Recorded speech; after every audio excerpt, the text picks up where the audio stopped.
अमर रहे तबलों सिर सेंदुर, अमर रहे तबलों सिर सेंदुर, जबनो गंगा की धारा। संतत हो सौभाग्यशालिनी यह शुभ वरदान हमारा, पतिव्रताओं की श्रेणी में।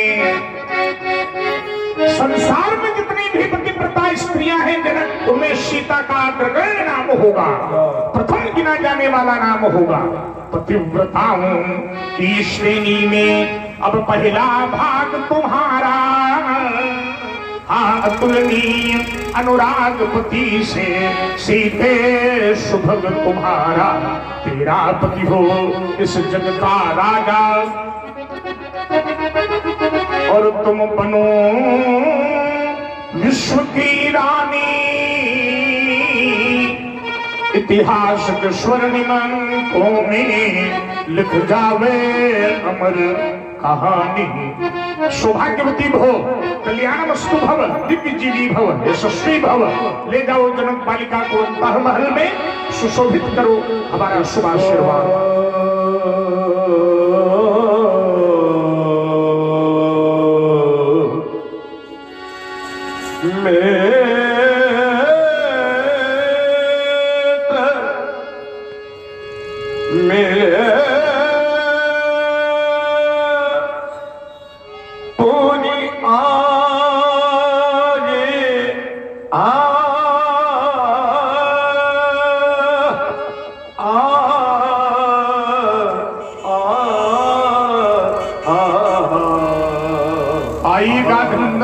भाग्य हमारे आप जैसे साधुओं का दर्शन, बड़ा ही सुंदर और शुभ समय।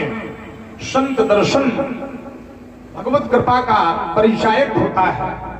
साधु और संत जिस समय में मनुष्य को मिल जाए, वो समय भी शुभ होता है। परमात्मा की कृपा का वरद हस्त जब मनुष्य के शीश पर होता है, तब मनुष्य को संत की प्राप्ति होती है। आचार्य प्रवर कहते हैं, बिनु हरि कृपा मिले नहीं संता। बिना परमात्मा की कृपा के संत दर्शन संभव नहीं होता। भाग्योदयेन बहुजन्म समर्जितेन सत्संग मंच लभते पुरुषो यदा वै, अज्ञान हेतु कृत मोह मदांधकारम नाशम विधाये ही तदोते ते विवेका। बड़े भाग्य होते हैं मनुष्य को। और फिर आप जैसा संत जिसने कर्म से भविष्य को बदल दिया, कर्म से भाग्य को बदल दिया। आप पूर्व में क्षत्रिय थे, साधना की ब्राह्मणत्व को प्राप्त कर लिया, लेकिन फिर भी संतुष्टि नहीं हुई, तो साधना की उत्कृष्ट अवस्था पर आप पहुंचे, तो आपने ऋषि पद, महर्षि पद, कांडर्षि पद और ब्रह्मर्षि जैसे पदों की प्राप्ति आपने साधना के माध्यम से की है। वैदिक सनातन संस्कृति के 4 वेद हैं, ऋग्वेद, यजुर्वेद, सामवेद और अथर्ववेद। तो ऋग्वेद के तृतीय मंडल के 62वें सूक्त का जो 10वां मंत्र है, हम सभी जानते हैं गायत्री मंत्र। उस गायत्री मंत्र के प्रमुख दृष्टा तो आप ही हैं, उस गायत्री मंत्र के प्रमुख ऋषि तो आप ही हैं। वैदिक सनातन संस्कृति का जो प्रथम वेद है ऋग्वेद, उसका जो तृतीय मंडल है वो आपके ही नाम से जाना जाता है, विश्वामित्र मंडल कहलाता है। विश्वामित्र ऐसी वैदिक सनातन संस्कृति को प्रतिपादित और पुष्ट किया है आपने। आप मिले, मुझे बहुत अच्छा लगा। जानना चाहता हूँ आपके जीवन में सब प्रकार की कुशलता है, आप मुझे यह अवगत करावे। भगवान श्री परशुराम की कुशलता है जी। अब तो कुशलता ही है, क्या पहले नहीं? पहले थी, बीच में कुछ व्यवधान है। क्यों? अब आए क्यों? समस्या तो आती जाती रहती है ना। इस समय कुशल हूँ, मिलने भी आया हूँ और मिलाने भी आया हूँ। धर्मग्राम सुमित लक्ष्मण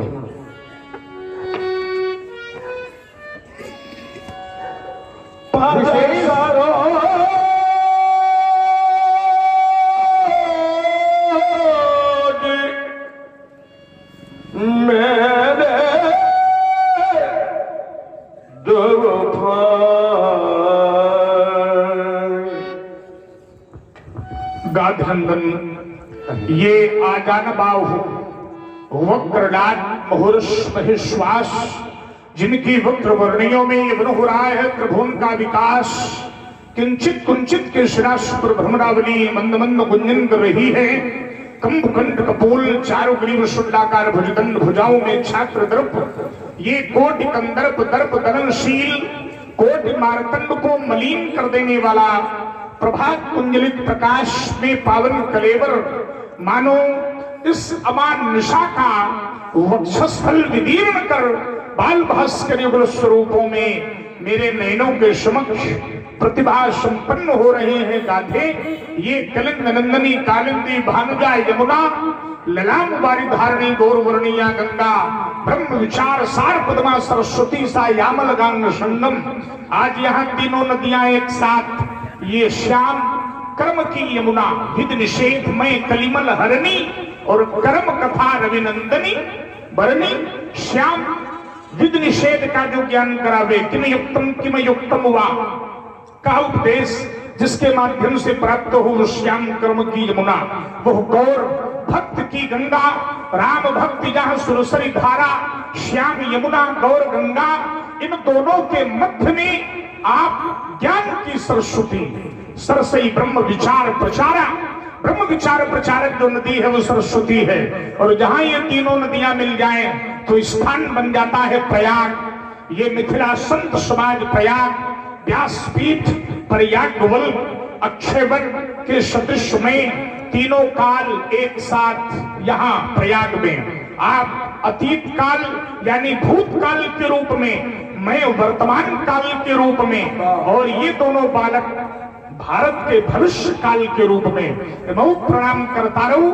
राजपुत्रो यश भजयो छात्र द्रपयो तिरस्कृत कार्यन मुखो मदन मुखो तात्पर्य कामदेव मुखो बालव कस्य पुत्रो विस्ता किनके पुत्र हैं कस्य क्रोड़े हसन किस माँ की गोदी के खेलने वाले लाल हैं अनयो परिचय भगवान माम ददतु इनका क्या परिचय है आप मुझे अवश्य लखन दशरथ के छोटा अयोध्या के नेपाल महाराज दशरथ के पुत्र हैं ज्येष्ठ पुत्र सांवला वर्ण नाम राम गौर वर्ण नाम लक्ष्मण ये इनका परिचय है।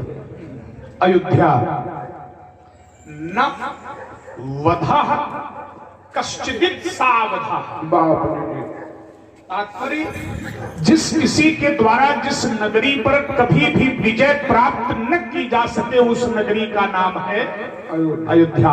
सरयू के सुंदर दक्षिण तट पर स्थित अयोध्या नगरी के यशस्वी सम्राट राजा दशरथ के दोनों पुत्र हैं। श्याम वर्ण बालक नाम राम गौर वर्ण बालक नाम लक्ष्मण। विचार करता हूं आप जैसे संतों की कृपा का प्रसाद इन दोनों बालकों को प्राप्त हुआ है। इतना ही नहीं बालक कुलीन कुल के मालूम पड़ते हैं। क्यों? क्योंकि बालकों के शिष्टाचार और संस्कृति से उनके कुल का पता चलता है कि अमुक का कुल क्या है।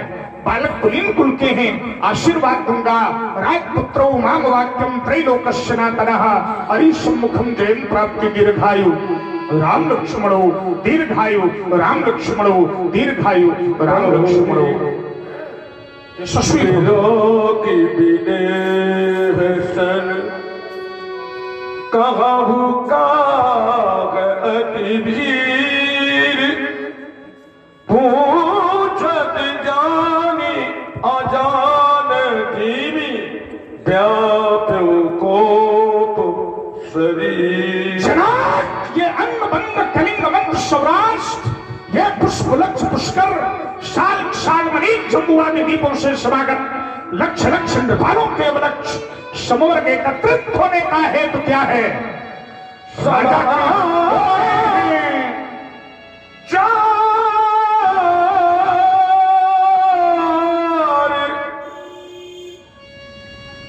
कागी जनक सुना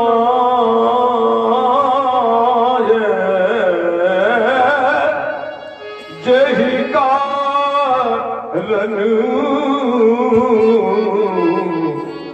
महीप सब आए। यही कारण महीप सब आए। इन महिपालों के आने का एक ही कारण है देवता, और वो कारण है बेटी सीता। एको दिवसो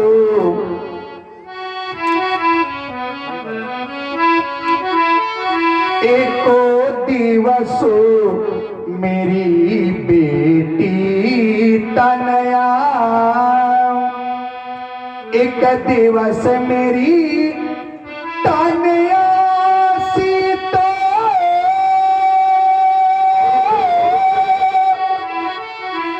पूजन का थाल सजा करके पहुंची आज गो वेदिका निकट, नीचे को नयन झुका करके, नीचे को नयन झुका करके।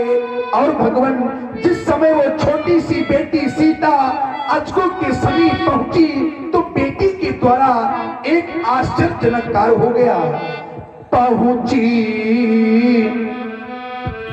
पहुंची जिस क्षण वेदिका निकट,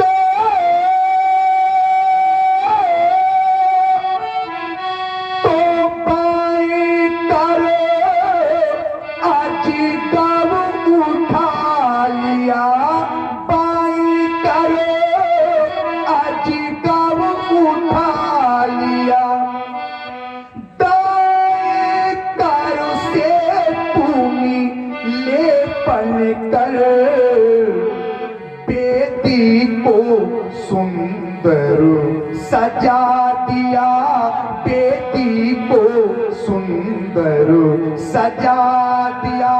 यह दृश्य स्वयं मैंने अपने नेत्रों से देखा। मैं खड़े खड़े सब देख रहा, वो छिप करके करता वो देखा, वो छिप करके करता वो देखा। और भगवान मैंने तो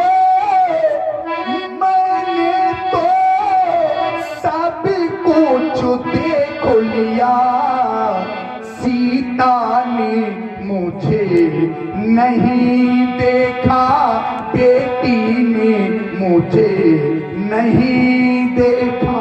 और जिस समय मैंने इस दृश्य को देखा बस उसी समय एक कठिन प्रण कर लिया, बस उसी समय प्रण ठान लिया,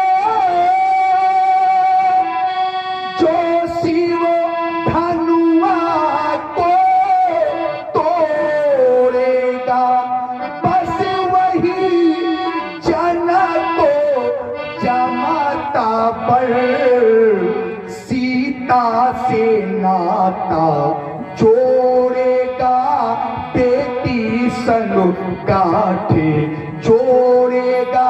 प्रण की पूर्ति हो गई, अजगो का खंडन हो गया। सुनती बचनी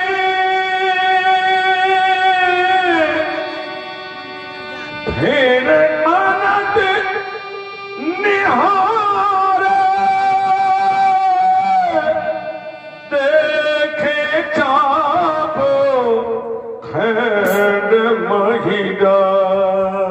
क्या ब्रह्मा बाबा पार्वती का पूजनीय पात्र भगवान शंकर का परम प्रिय अयोध्या को ब्रह्मर्षि दधीच का स्थिर स्मारक आर्यावर्त का गौरव, भैया गणेश का प्रिय धनुष अजगो खंडित हो गया। जिस महात्मा ने जनहित में अपने स्त्रियों का दान किया तो तुम्हारे द्वारा प्यारे पिनाक हमारे गुरुदेव भगवान शंकर ने त्रिपुरादि दैत्यों का दलन किया था, तब पूरा विश्व तुम्हारी जय जयकार कर रहा था। मैया के बार बार मना करने पर भी हमारे गुरुदेव भगवान शंकर ने तुम्हें जनक के पूर्वज देवराज को दे दिया। जनक के वंश में तो इसकी पूजा होती रही, लेकिन आज स्वार्थी जनक ने धिक्कार कर दिया उन ब्रह्मर्ष के स्तदान का, तिरस्कार कर दिया उन ब्रह्मर्ष के स्तदान का। जाऊंगा कैलाश, मैया पार्वती पूछेगी वत्स परशुराम मिथिला में अपनाज को कैसे है, तुम्हें क्या कहूंगा प्यारे पिनाक, क्या कहूंगा, क्या कहूंगा, क्या कहूंगा। ओम कुछ कहे न गए प्यारे पिनाक, मैं फूट फूट कर क्या रूं, ये बिखर गई है जो लड़ियां, इनको मैं कैसे हाय दिलूं। अजगो तुमने जाना होगा धनुखंडन हार मनस्वी को, अजगो तुमने देखा होगा उस नर की हरी यशस्वी को। बोलो बोलो प्यारे पिनाक, तुम हुए धराशायी कैसे, तुम पर रक्षित था सुरमंडल, आन है बिनशाई कैसे। आज अजगो खंड लख कर के हृदय फटता हमारा, टूटने के पूर्व तुमने हाँ क्यों नहीं मुझको पुकारा। आज भारत भूमि पर, आज भारत भूमि पर नैराश्य तम है छा गया, आर्यमानो वक्ष पर है हाँ कौन वज्र चला गया। आशा कमलिनी पर तुषारा, हाथ क्यों ढाया गया। राम जो पितुर हृदय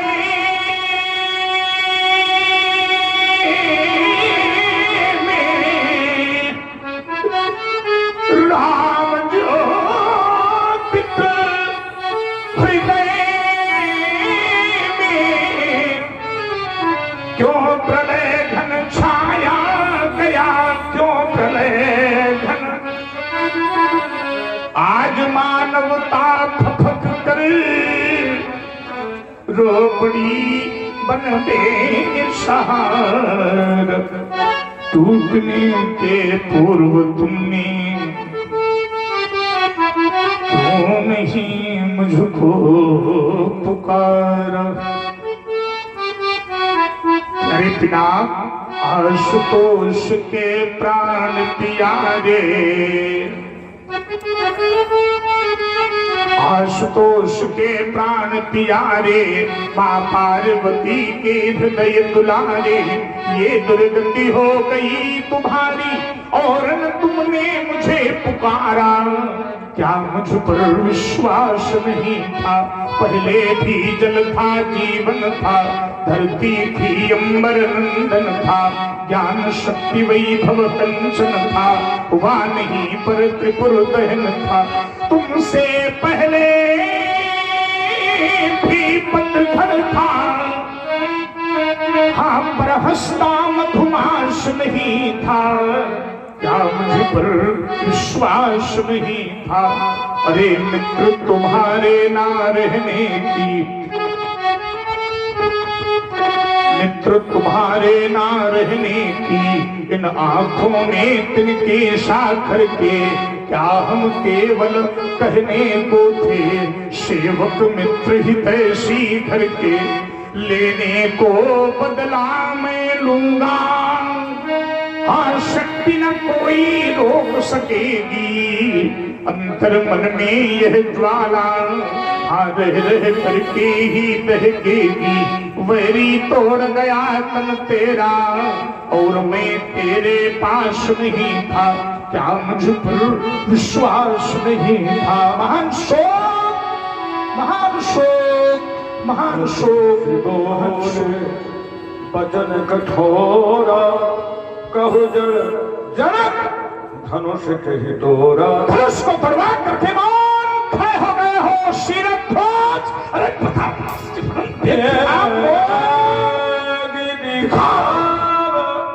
मोड़नद आज उल्टो शीघ्रता से धनुष धारण को मेरे समक्ष उपस्थित कर जनक, अन्यथा आज तेरे राज्य का विनाश, विनाश और केवल विनाश। उतर देत न पनाही कुटिल भूप हर से मन माही। सब है बिलोगे लोग सब जान जान की भीरी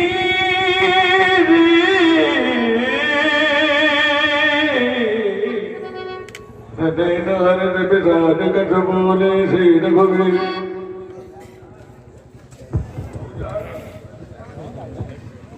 हे देवता,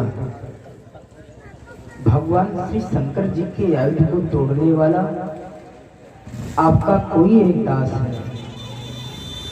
नाथ शंभु धनु भंजन हारा, होई क्यों एक दास तुम्हारा। शिव धनुष तोड़ने वाला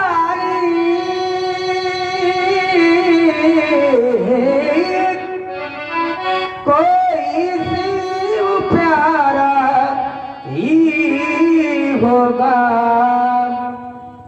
जिसने ऐसा कार्य किया वह दास तुम्हारा ही होगा। जो कृपा पात्र है ऋषियों का, वह कब किससे डर सकता है। जो कृपा पात्र है ऋषियों का, वह कब किससे डर सकता है। हो कृपा ब्राह्मणों की जिस पर यह कार्य कर सकता है। आया सुका कही किन मोही, बार बार मुनि विनो तो। राम, तुम रहस्यमयी शैली का प्रयोग कर रहे हो। तुमने कहा नाथ शंभु धनु भंजनिहारा, होई क्यों एक दास तुम्हारा।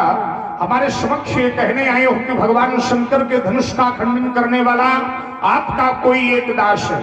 ये कोई एक कौन है? उसी को एक को मुझे जानना है। अनिश्चयवाचक शब्द है, अनिश्चितता का द्योतक है। को एक नर सहस्त्रमः सुनहु पुरारी, को एक हो धर्म व्रतधारी। कौन है वह को एक? धर्मशील कोटि महा कोई, विषय विमुख विरागरत होई। कौन है वह कोई एक? तुमने कहा वो दास है। जब मैंने दास शब्द पर विचार किया तो दास शब्द बहुत सुंदर शब्द है। वैसे भी दास मन से, वाणी से, कर्म से अपने स्वामी के प्रति समर्पित रहता है। सबके प्रिय सेवक अशनीति और मोरे अधिक दास पर प्रीति। धनुष तोड़ने वाला दास क्या, वो तो सेवक भी कहलाने का अधिकारी नहीं है।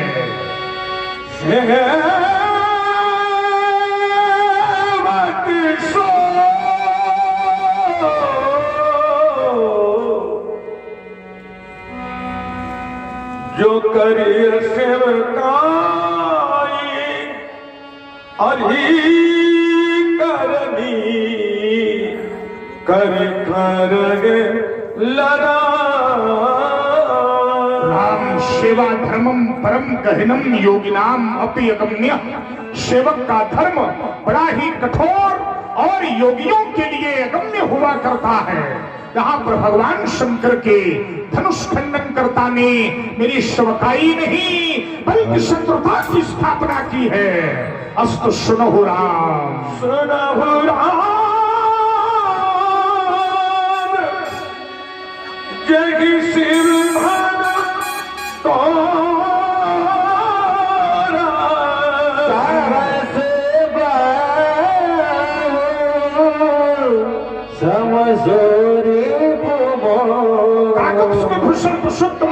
भगवान शंकर बिना पान मृत्युंजय के परम पुनीत आयुध को काज किसी ने भी खंडन किया है। वो धनुष खंडनहार धनुष भंजनहार माहिष्मती नरेश कार्तवीर सहस्त्रबाहु अर्जुन के समान मेरा शत्रु है, उसके समान मेरा है।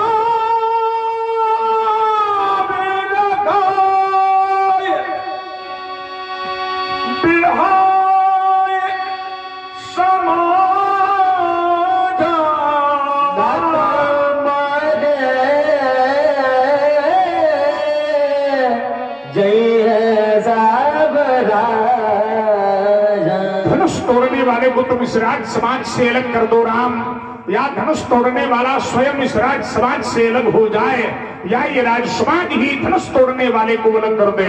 और यदि ऐसा न हुआ तो आज ये समस्त राजागण मेरे द्वारा दंडित किए जाएंगे, ये मेरा उद्घोष है। बचन लखन मुस्काने भूले परसु धरैया पवानी। क्या बात है वाह व्यास जी। सुना आप सभी लोगों ने धनुष तोड़ने वाले के विरोध में परशुराम जी महाराज का वक्तव्य। तो कह रहे हैं जे शिव धनु तोड़ा तो सहस बाहु सम सो रिप मोरा, और रिप माने होता है शत्रु। तो कह रहे हैं धनुष तोड़ने वाला मेरा शत्रु है, और शत्रु यदि न मिला तो करेंगे क्या? तो कह रहे हैं सो बिलगाऊ बिहाई समाजा और नत मारे जिंग हैं सब। धनुष तोड़ने वाला नहीं मिला तो सभी राजा मारे जाएंगे।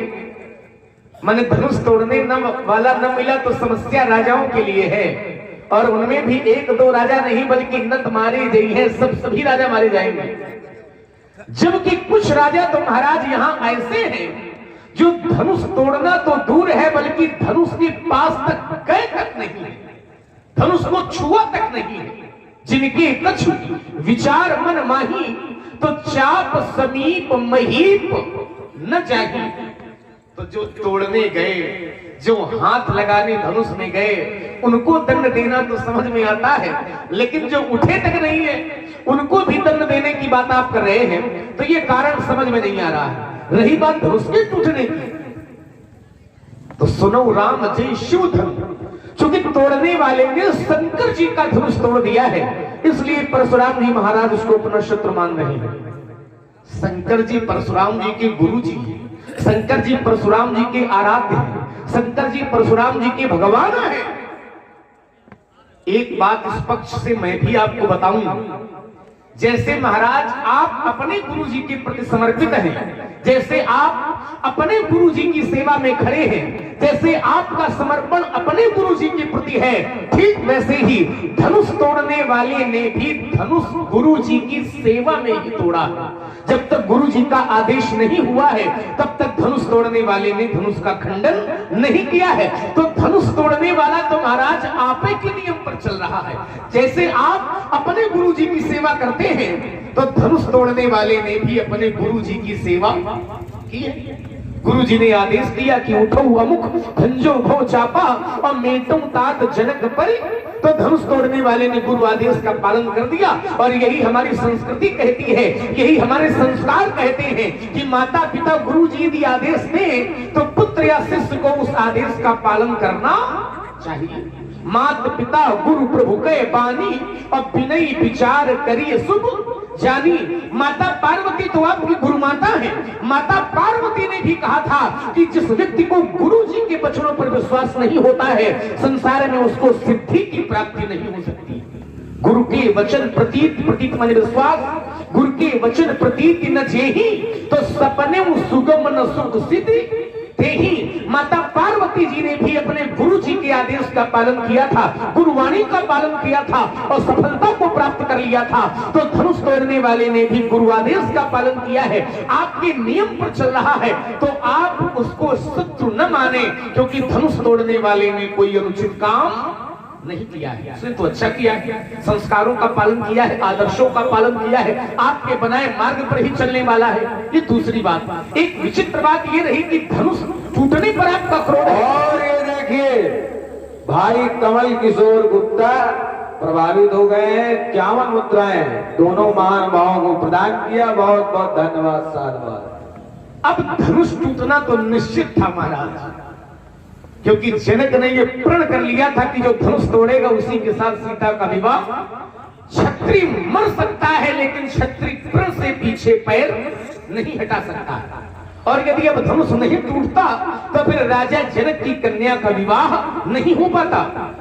अच्छा, जब हम मिथिला में आए तो हमें राजा जनक ने एक बात यह बताई थी कि राजा जनक को यदि धनुष तोड़वाना पड़ा या धनुष पर प्रण करना पड़ा तो उसका कारण उन्होंने हमें बताया था। और कारण ये था, आप लोग जरा ध्यान दें, कारण ये था कि सीता जब विवाह के योग्य हो गई तो सीता के रूप पर न जाने कितने राजा मोहित हो गए।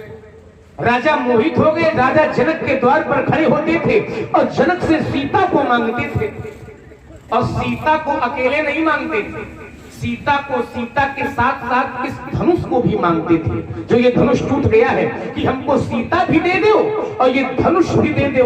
तो सामान्य सी बात है, संसार का कोई भी पिता अपनी पुत्री का हाथ बिना जांचे परखे किसी के हाथ में रखने वाला नहीं है। तो राजा जनक ने मना कर दिया कि हम अपनी पुत्री सीता नहीं दे सकते।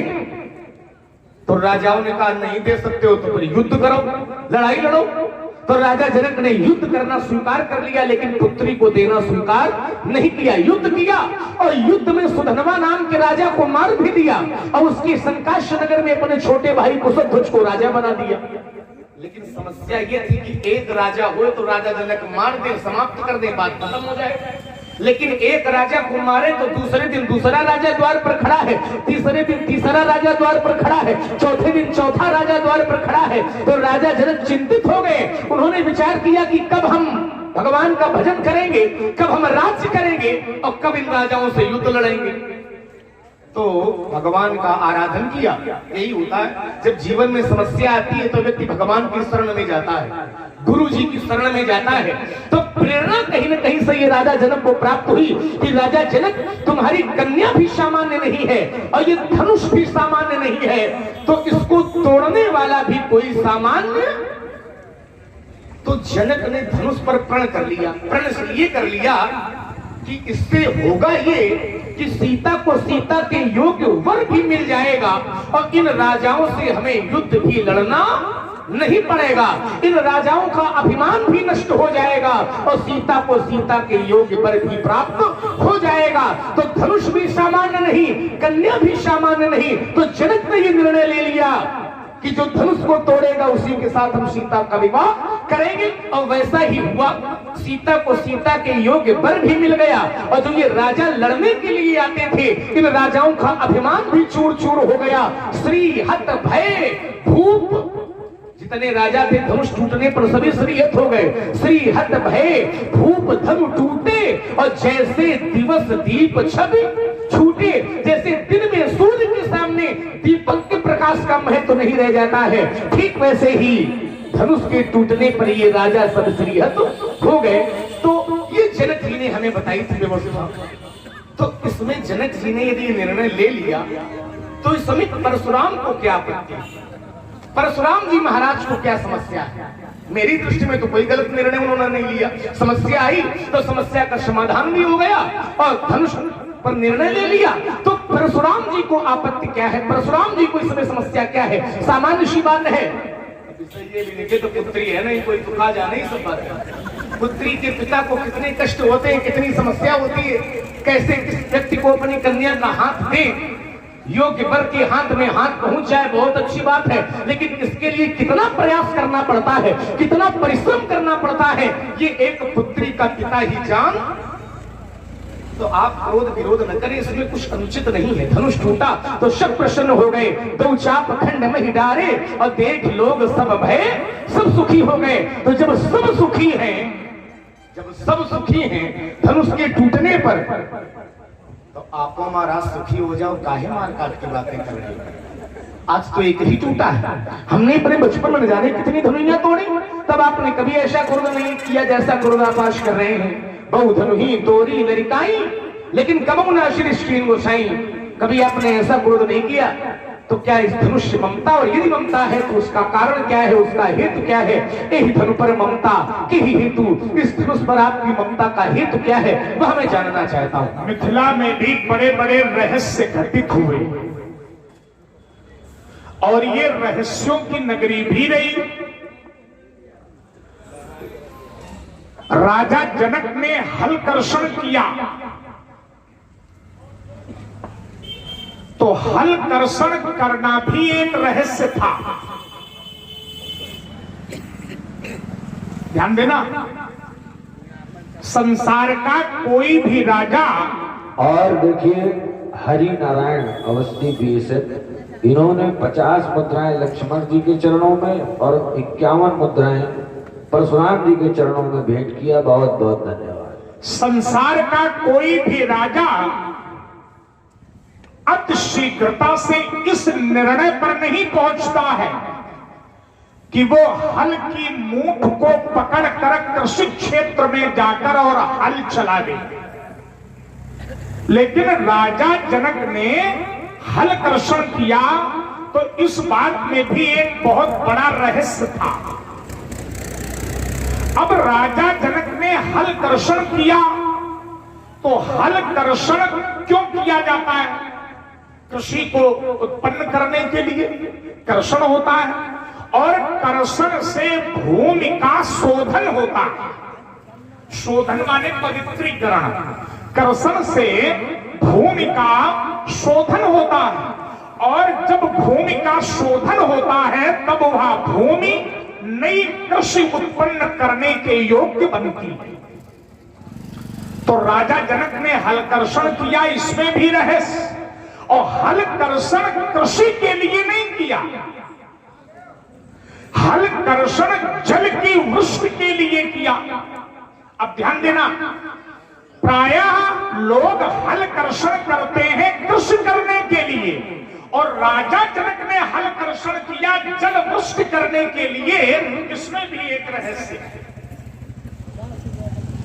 और आगे आए तो हलकर्षण करने के बाद जब कृषि उत्पन्न होती है तो कृषक को अनाज की प्राप्ति होती है, माने अन्न की प्राप्ति होती है।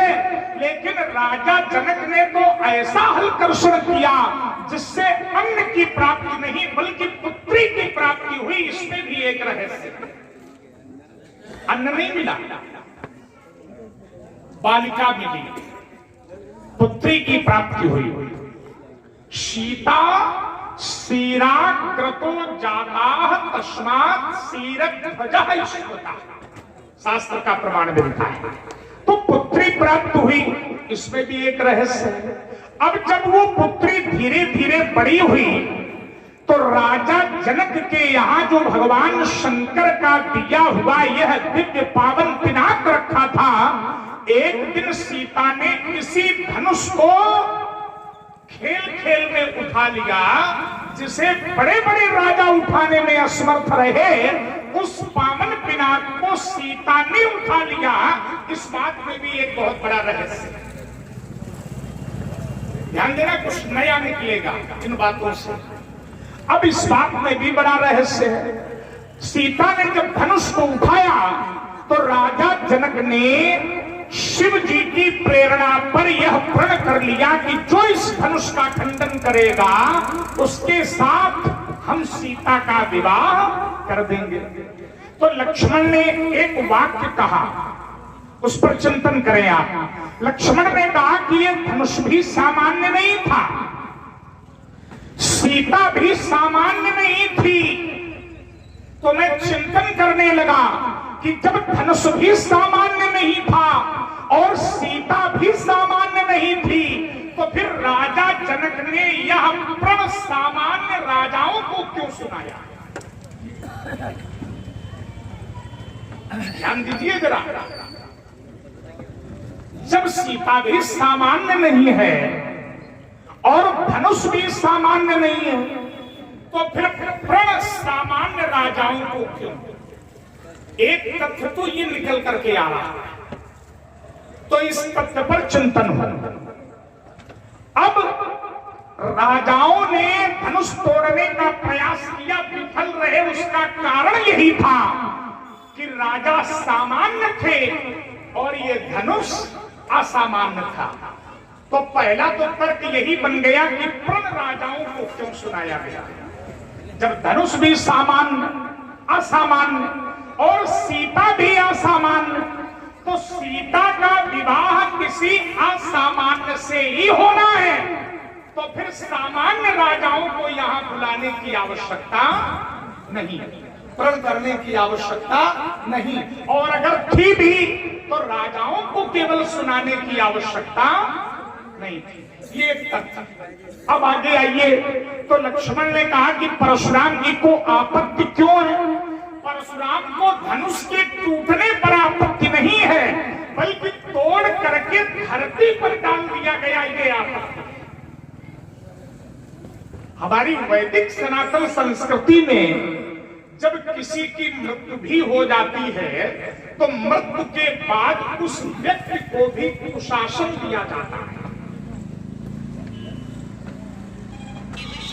गाय के सुंदर मय से उस पृथ्वी को लीपा जाता है और उस पर उस मृत व्यक्ति को लिटाया जाता है। क्यों लिटाया जाता है? अब जरा ध्यान देना, एक नई बात फिर इसमें जोड़ रहा हूं। अच्छे लोग बैठे तो कुछ नया नया हो जाए। क्यों?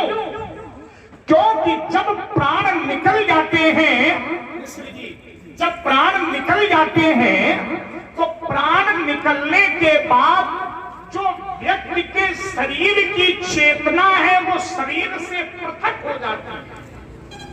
और ये चेतना कोई और नहीं, ये चेतना परमात्मा रूप में ही शरीर में रहती है। तो जब चेतना निकल जाती है तो ये शरीर शव बन जाता है। क्या बन जाता है? शव। ये शरीर शव बन जाता है और इसको हम गाय के मय पर इसलिए लिटाते हैं, कुछ आसन इसलिए देते हैं ताकि इसी शव को माता चामुंडा अपना वाहन बनाती है। आप लोग सुधी श्रोता हैं, जब देवी कवच का पाठ करते हैं तो उसमें पंक्ति निकलती है, चामुंडा शव वाहना। चामुंडा माता का वाहन है शव, तो माता चामुंडा उस शव को अपना वाहन बनाती है। तो माता के द्वारा उस शव को अपना वाहन तभी बनाया जाएगा जब उसे एक श्रेष्ठ आसन मृत्यु के बाद दिया जाएगा। लेकिन यहां क्रोध कब है? तो कहा सुनत वचन फिर अनंत निहारे, तो देखे चाप खंड मही डाले। खंड मही डाले तो क्रोध बढ़ा, अतिश बोले वचन कठोरा, और कहु जड़ जनक धनुष के ही तोरा। वेग दिखाओ मूड न त्याजू, और उल्टो मही जहां लगी तू राजू। तो ये आपत्ति का कारण है कि इस धनुष का अपमान जो किया गया, खंड मही डाले, ये विचारणीय बिंदु है, विचारणीय विषय है। दूसरी बात, अब हमें आपत्ति का कारण, तो मूल कारण यही है कि विद्यार्थी जिस ग्रंथ से विद्याध्ययन करता है उस ग्रंथ के प्रति विद्यार्थी को श्रद्धा होती है। क्योंकि ज्ञान भी बिना श्रद्धा के नहीं मिलता। श्रद्धावान लभते ज्ञानम, श्रद्धावान मनुष्य को ही ज्ञान की प्राप्ति होती है। तो इस धनुष के प्रति मेरी श्रद्धा है, और जिस धनुष के प्रति मेरी श्रद्धा है, अगर वो धरती पर ही पड़ा रहेगा, धरती पर डाल दिया जाएगा, तो कहीं न कहीं शिष्य की श्रद्धा पर आघात होगा। और ये देखिए पुनः प्रभावित हुए भोला मिश्रा, इन्होंने 51 मुद्राएं दोनों महान भूत के चरणों में प्रदान किया। बहुत बहुत धन्यवाद। तो शिष्य की श्रद्धा पर आघात होगा, और यही हुआ। जैसे ही खंड में ही डाले तो शिष्य की श्रद्धा पर आघात हुआ। तब प्रश्न हुआ, अदृश्य बोले वचन कठोरा, और कहु जन जनक धनुष के ही तोड़ा। अब लक्ष्मण ने कहा कि परशुराम जी, गुरु जी ने आज्ञा दी है, गुरु जी ने आदेश दिया है, गुरु जी की सेवा में धनुष का खंडन हुआ है। जैसे आप गुरु सेवा में खड़े हैं, वैसे ही धनुष तोड़ने वाला भी गुरु सेवा में खड़ा है। देखिए, उसकी गुरु सेवा का विरोध नहीं है। हमारे भाव को जरा समझिए। राजा जनक से मैंने ये नहीं कहा कि धनुष क्यों तोड़वाया, बल्कि राजा जनक से मैंने ये कहा कि धनुष किसने तोड़ा। इस उत्तर को आप समझें, और इसको समझने के बाद मुझ पर प्रश्न चिन्ह लगाएं, तब तो बात बढ़िया बनेगी। हमने कहा कि तोड़ा बेग दिखाओ मूड न तयाजू, तो उल्टो में ही जा लग तू राजू। एक बात तुमने कहा, बहुत धनु ही तोरी लरिकाई, कबहु न असरिस कीन गोसाई, यही धनु पर ममता के ही हेतु बहुत धनु ही तोरी। मैंने लरिकाई में बहुत धनुइया तोड़ी है, तो धनुइया तोड़ी है, लेकिन आज धनु ही थोड़ी तोड़ी गई, आज धनुष तोड़ा गया है। धनु ही और धनुष में अंतर है। धनु ही इकारांत शब्द है, और धनुष अकारांत शब्द है। सबसे बड़ा अंतर तो यही है। धनुष अकारांत पुल्लिंग शब्द है, और धनु ही इकारांत स्त्रीलिंग शब्द है। तो अंतर हो गया। लघुतावाची संज्ञा के कारण लघुतावाची क्रिया का प्रयोग हुआ है। और एक बात, बहुधनु ही तोरी, तो सामान्य सी बात है कि ये बात तुम्हारी क्रीड़ा की है, क्रीड़ा में तुमने ऐसा कार्य किया है। लेकिन आज यहाँ मानवता के संस्थापक पिनाक का, मानवता के रक्षक पिनाक का, भगवान शंकर के हाथों में सुशोभित रहने वाले पिनाक का, जिसने समग्र आर्यावर्त में त्रिपुरासुरों के आतंक से देवताओं को मुक्त किया था, ऐसे धनुष का खंडन हुआ है। तो इस धनुष के खंडन पर कम, बल्कि इसके अपमान पर खंड में ही डाले। परशुराम को क्रोध अधिक है, इसलिए मेरा विरोध। अब तुमने कहा ये धनु पर ममता की हेतु, इस धनुष पर ममता का हेतु क्या है, ममता का कारण क्या है? यहाँ पर एक सुझाव है हमारा। हमारे अपनत्व को तुम ममता का नाम दे रहे हो, ये उचित नहीं है। प्रत्येक व्यक्ति को अपनत्व होता है, लेकिन अपनत्व का आधार केवल ममता ही हो, ये सिद्धांत नहीं हो सकता। अपनत्व का आधार ममता भी हो सकती है, अपनत्व का आधार प्रेम भी हो सकता है, अपनत्व का आधार श्रद्धा भी हो सकती है, अपनत्व का आधार राग भी हो सकता है, अपनत्व का आधार विराग भी हो सकता है, अपनत्व का आधार त्याग भी हो सकता है, अपनत्व का आधार समर्पण भी हो सकता है। तो फिर ममता का ही प्रश्न क्यों? जब इतने आधार हैं तो फिर ममता का ही प्रश्न क्यों? मैंने ये तो नहीं कहा कि धनुष मेरा है और मेरे धनुष को जिसने तोड़ा। अगर हम ये कहते कि धनुष मेरा है और मेरे धनुष को तोड़ा है, क्योंकि ममता शब्द में पहला अक्षर है मम, पहला शब्द है मम, और मम शब्द में ता प्रत्यय के जुड़ने पर ममता शब्द की निष्पत्ति होती है। ध्यान दीजिए। तो मैंने ये तो नहीं कहा कि ये मेरा धनुष है, मैंने कहा ये ही शिव धनु तोड़ा। तो शिव धनुष के प्रति परशुराम को ममता नहीं हो सकती, क्योंकि ये मेरा नहीं है, शिव जी का है। तो श्रद्धा है। क्यों? क्योंकि ज्ञान मिला है, विद्या मिली है। विद्या और ज्ञान उसी को मिलता है जिसे श्रद्धा होती है। तो श्रद्धा के कारण विरोध है, आस्था के कारण विरोध है। इसलिए मेरे अपनत्व को तुम ममता का नाम न देकर श्रद्धा का नाम दो, इसलिए विचार कर बोलने की आवश्यकता है। रे नृप बालक कालवश बोलक तो ही न सभार, और धनु ही सुन त्रिपुरारी धनु विदित सकल संसार। चलिए महाराज, वार्ता आपकी कुछ विस्तृत आ गई। जो चिंतन मुख्य आपने दिया उन मुख्य बिंदुओं पर मैं अपना प्रकाश दिए देता हूं। आपने रहस्यों की चर्चा की कि रहस्यों की धरती है, रहस्य न जाने कितने आपने बताए कि ऐसा हुआ, ये भी एक रहस्य। रहस्य तो होते ही रहते हैं, लेकिन रहस्य को जानना ये विलक्षण क्रिया है।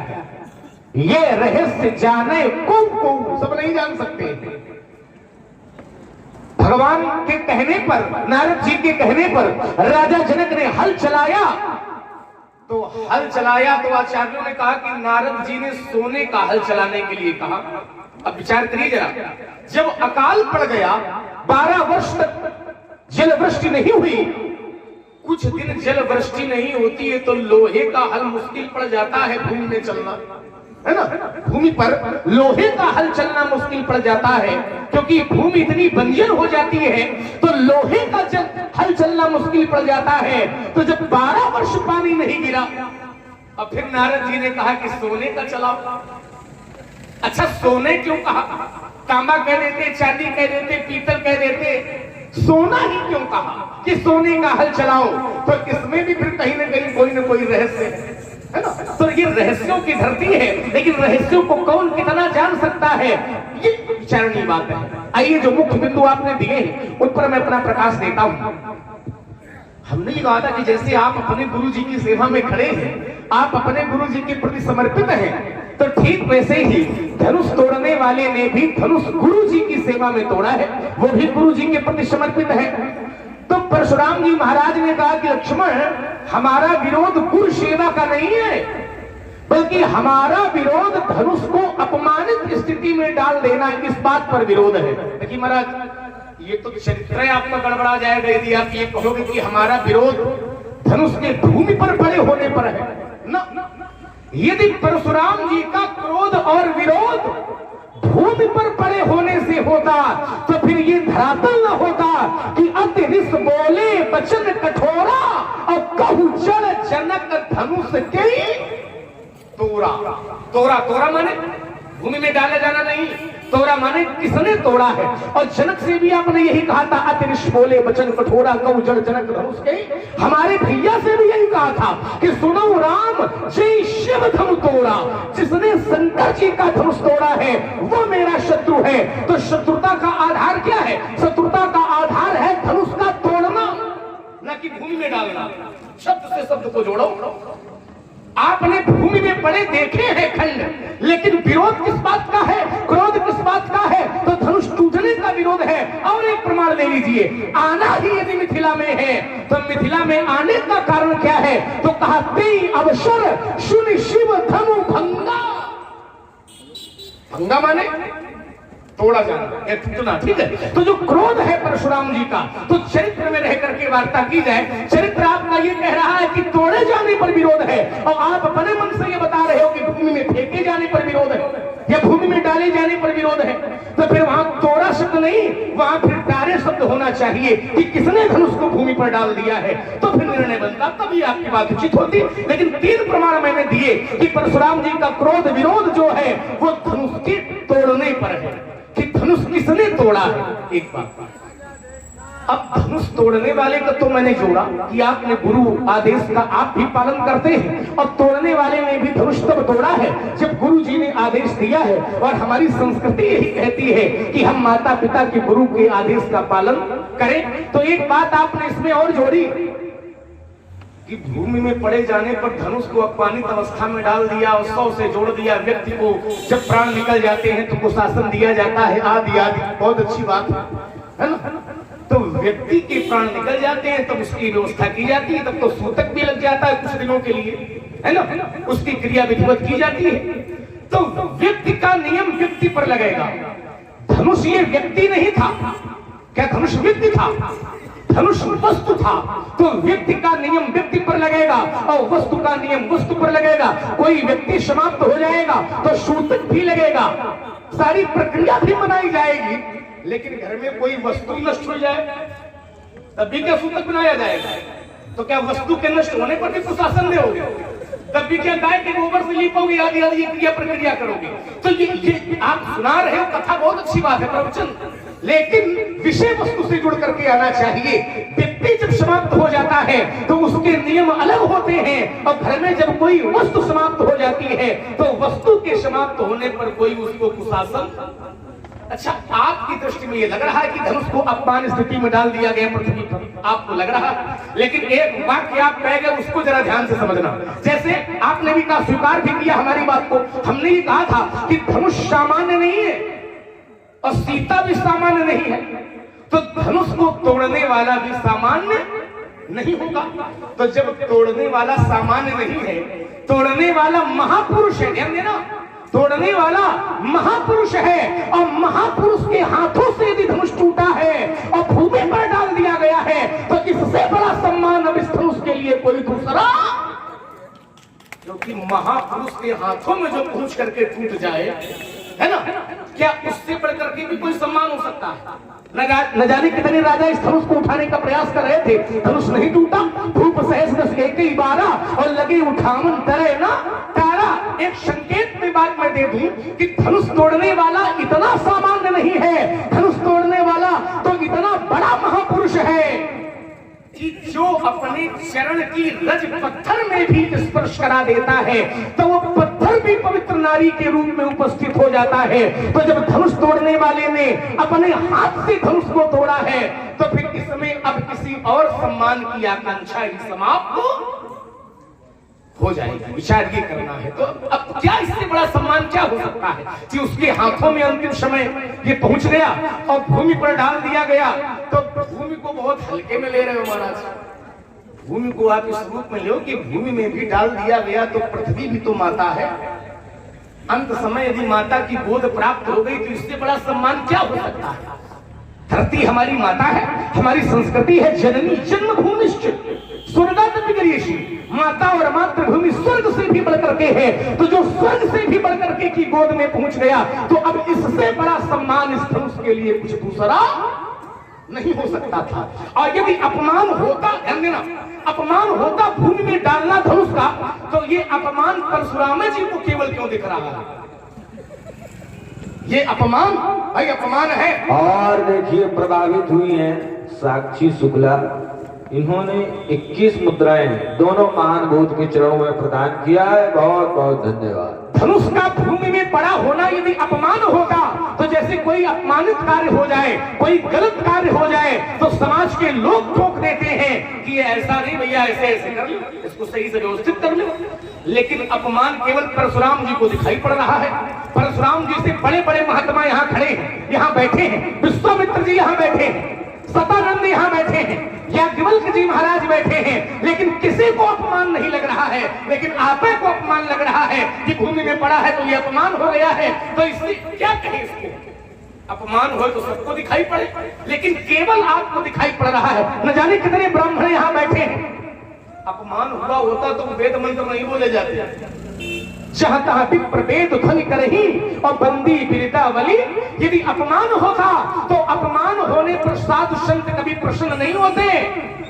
यदि किसी धार्मिक का अपमान हो जाए तो साधु संत प्रसन्न नहीं होते, और यहाँ प्रसन्न है। पुर और व्योम बाजने बाजे और खल भय मलिन साधु सब राजे। दूसरी बात का उत्तर, एक बात आपने और कही कि लक्ष्मण, जिस ग्रंथ से विद्यार्थी को विद्या मिले, शिक्षा मिले, तो उसके प्रति श्रद्धा होती, बिल्कुल होनी चाहिए, लेकिन एक अंतर भी होता है। जैसे विद्यार्थी को जिस ग्रंथ से विद्या मिले तो विद्यार्थी को चाहिए, जिस ग्रंथ से हमें विद्या मिल रही है तो विद्यार्थी को चाहिए कि अपने प्राणों से भी ज्यादा सुरक्षा की जिम्मेदारी उसको उस ग्रंथ की करनी चाहिए। क्योंकि विद्या मिल रही है तो हमारे प्राण क्यों न चले जाएं, लेकिन उसकी सुरक्षा की जिम्मेदारी हमारी होती है, रख रखाव की जिम्मेदारी हमारी होती है। तो फरसा लिए हो, धनुष लिए हो दूसरा, और जिससे विद्या मिली थी उसको जनक के घर में पहुंचा दिया। अच्छा, जनक के घर में भी आ गया तो आज के पहले कभी इस धनुष की चिंता नहीं हुई कि इस धनुष से हमें विद्या मिली है तो लाओ इसके हाल ले ले।